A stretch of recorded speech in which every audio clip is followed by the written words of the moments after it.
Let's see the question. Match the following list 1 and list 2. Select the correct option. ठीक है, दो list दी हुई है, टेबल है, match the column A B C D and P Q R S. ठीक है, तो pneumotaxic center, second B point है oxy dissociation curve, carbonic anhydrase और primary site of exchange of gases.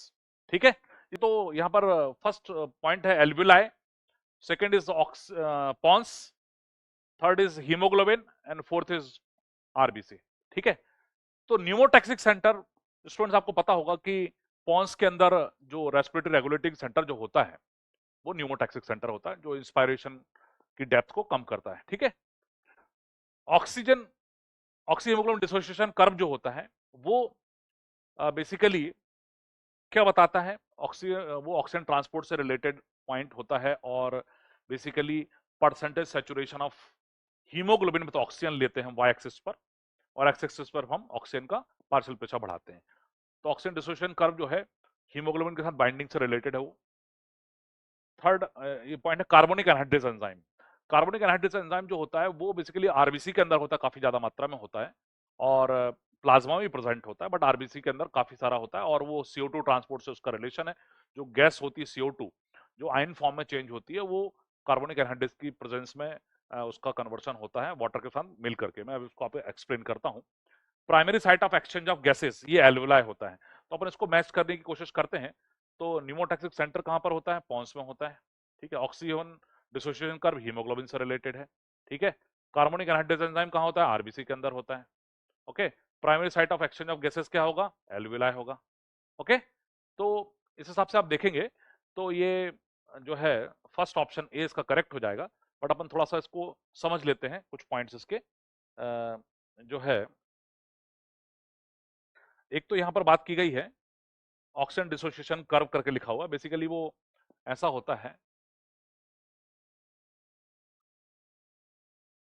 Oxy haemoglobin dissociation curve बोलते हैं इसको अपन, oxy haemoglobin dissociation curve बोलते हैं इसको हम. ठीक है, ये सिग्मॉइड शेप का होता है कर्व, सिग्मॉइड शेप का होता है और ये जो कर्व होता है इसको हम जो प्लॉट करते हैं तो percentage saturation of haemoglobin with oxygen लेते हैं वाई एक्सिस पर और यहां पर ऑक्सीजन का पार्शियल प्रेशर अपन बढ़ाते हैं. तो जो कर्व आता है वो सिग्मॉइड शेप का ऐसा होता है, इस तरह का. ठीक है, तो राइट शिफ्ट हो इसको अपन राइट शिफ्ट बोलते हैं, है ना, इसको अपन लेफ्ट शिफ्ट बोलते हैं. इस तरह की बातें हैं. तो ये जो क्वेश्चन पूछा गया है कि ऑक्सीजन डिसोसिएशन कर्व किससे रिलेटेड है, तो वो बेसिकली ऑक्सीजन ट्रांसपोर्ट से रिलेटेड होता है. परसेंटेज सैचुरेशन ऑफ हीमोग्लोबिन लेते हैं विद ऑक्सीजन वाई एक्सिस पर, एक्स एक्सिस पर हम पार्शियल प्रेशर लेते हैं. तो कितना जो है हीमोग्लोबिन वो ऑक्सीजन से सैचुरेट हुआ है. ठीक है, तो ये अपन आई थिंक आपको क्लियर हो गया होगा. दूसरा एक पॉइंट था इसमें carbonic anhydrase enzyme. Carbonic anhydrase enzyme जो होता है, कार्बोनिक एनहाइड्रेस, तो बच्चों ये एंजाइम जो है बेसिकली आरबीसी के अंदर प्रेजेंट होता है. ये आरबीसी है. जब टिश्यू लेवल पर CO2 जनरेट होती है, CO2 जनरेट होती है टिश्यू लेवल पर ग्लूकोज के मेटाबॉलिज्म से. आप देखेंगे ग्लूकोज प्लस ऑक्सीजन, तो CO2 वाटर एंड ATP ये जनरेट होते हैं. ठीक है, तो जो CO2 रहता है इसको ट्रांसपोर्ट होना है बाइकार्बोनेट फॉर्म में, सोडियम बाइकार्बोनेट के फॉर्म में ट्रांसपोर्ट होता है.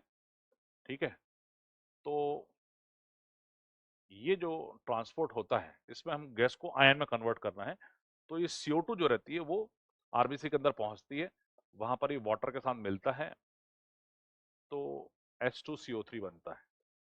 इसको कार्बोनिक एसिड बोलते हैं, कार्बोनिक एसिड बोलते हैं. कार्बोनिक एसिड फिर टूटता है HCO3 negative and H positive.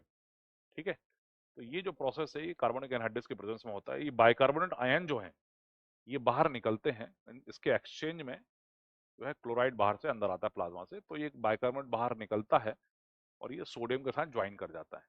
तो ये आप देखेंगे मतलब टिश्यू लेवल पर जो CO2 जनरेट हो रही है टिश्यू लेवल पर जो CO2 जनरेट हो रही है, ये इसको आयन फॉर्म में चेंज करने के लिए हमको एक एंजाइम की जरूरत होती है, कार्बोनिक एनहाइड्रेस, जो कि CO2 और वाटर को फ्यूज करके कार्बोनिक एसिड में बदलता है, और ये रिवर्सिबल स्टेप्स होती हैं, है ना? उसको क्लोराइड शिफ्ट बोलते हैं, ठीक है, ये वाली जो प्रोसेस होती है।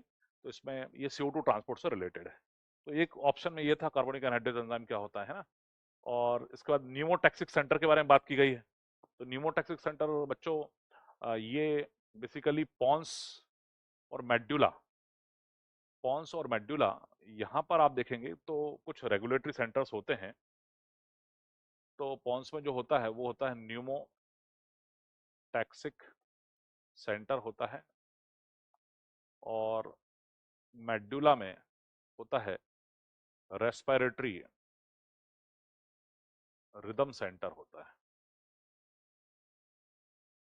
ठीक है। और एक कीमोसेंसिटिव एरिया भी होता है। तो ये पॉन्स के अंदर जो है रेगुलेटरी सेंटर जो होता है उसको अपन न्यूमोटैक्सिक बोलते हैं, और मेड्यूला में जो होता है उसको हम RRC रेस्पिरेटरी रिदम सेंटर बोलते हैं, और एक कीमोसेंसिटिव एरिया भी होता है। तो एक एक मैच द कॉलम में एक ये पॉइंट था, और एक था primary site of exchange of gases.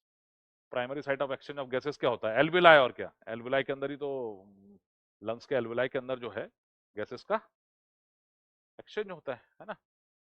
तो ये हो जाएगा। तो बच्चों इसमें हम देखते हैं कि आंसर क्या आएगा फिर। Pneumotaxic center pons, oxygen dissociation curve hemoglobin से रिलेटेड हो गया ये, कार्बोनिक एनहाइड्रेस एंजाइम आरबीसी के अंदर है, और primary site of exchange of gases alveoli हो गया। तो आंसर करेक्ट हो जाएगा QRSP, QRSP। तो बच्चों फर्स्ट जो है A answer is correct. I think सब कुछ क्लियर हो गया होगा ना।